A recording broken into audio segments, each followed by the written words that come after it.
Recent unsettling events in the United States have many of us on edge. It seems that America is more divided now than at any time, at least since the Vietnam War. Every single aspect of life is now political and factious. Whether it's a series of damaging hurricanes or a tragic mass shooting, people seem to waste no time in scoring all the political points they can in favor of their agenda. But this is not by accident.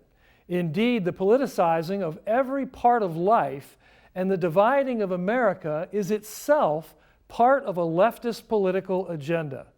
One person who has seen that firsthand is Dr. Beisner, who is the national spokesman of the Cornwall Alliance for the Stewardship of Creation. The Cornwall Alliance does the work of debunking climate alarmism, which rather than being a scientific issue has become thoroughly politicized. He joins us now to talk about these recent developments. Cal, thanks for being with us. Frank, good to be back with you. Glad to Thanks have very you much. here.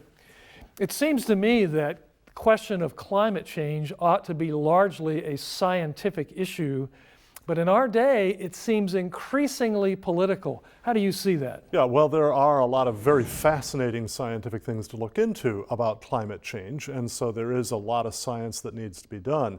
But I think you're quite right. It's become far more a political issue.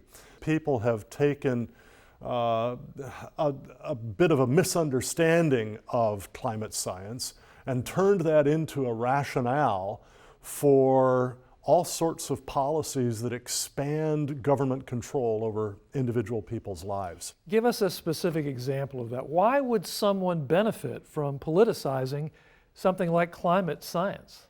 When you want to force a huge transformation of the world's whole energy system, how we provide electricity to homes and businesses, how we provide fuel for vehicles and airplanes and ships and the like, if you want to transform an entire energy system, that requires an enormous shift of all sorts of infrastructure, and it gets government involved in every aspect of people's lives because we use energy for everything that we do, for growing food, making clothing, making shelter, making transportation.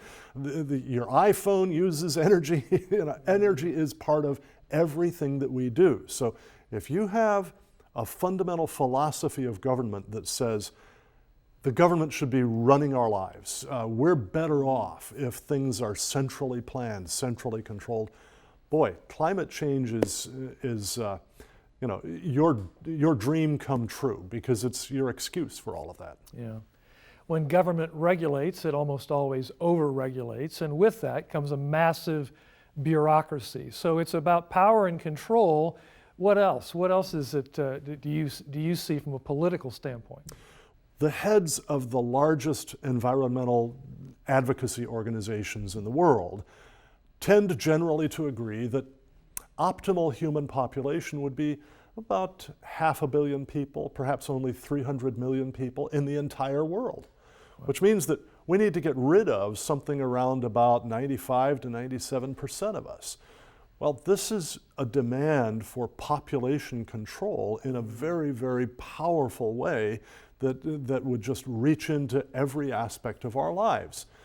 So this leads to government family planning programs that can often incorporate highly incentivized or even coercive sterilization of men and women, and even coercive or highly incentivized, again, abortion.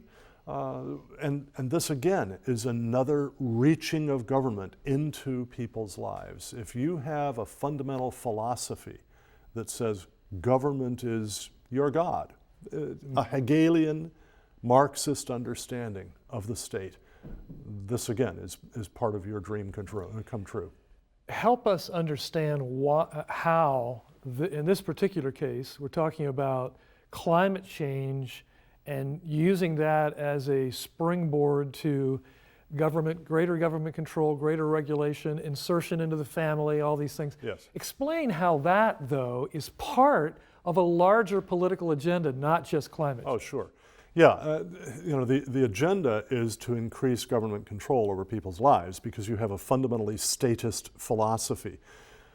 Well, ultimately, what you want is the ideal state, the perfect state. Mm-hmm. But as long as there are multiple states, there's going to be competition among them, and you can never say you've reached this ideal.